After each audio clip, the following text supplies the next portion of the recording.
How to highlight text on Adobe Acrobat Reader. To highlight the text on Adobe Acrobat Reader, it's a fairly simple task to do so. What we do is we go ahead and then launch the Adobe Acrobat Reader app, go to a certain PDF, and there you can see different options. If you look at the bottom, you can see an option that says highlight. So you can tap on that little highlight button there.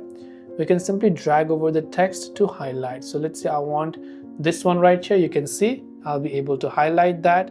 I can tap the save button and I can see I've highlighted it. I can change the highlight color, by the way. So I can just change this to pink if I want to. I can go ahead and just simply zoom a little bit and I can select highlight feature there, and I can go ahead and then just long press on it, and there you can see I'll be able to highlight the text. This way I can highlight text on Adobe Reader. I hope the video helped you out, and if you have got any further questions, do feel free to leave them down in the comments below. As always, thank you for watching and see you in the next video.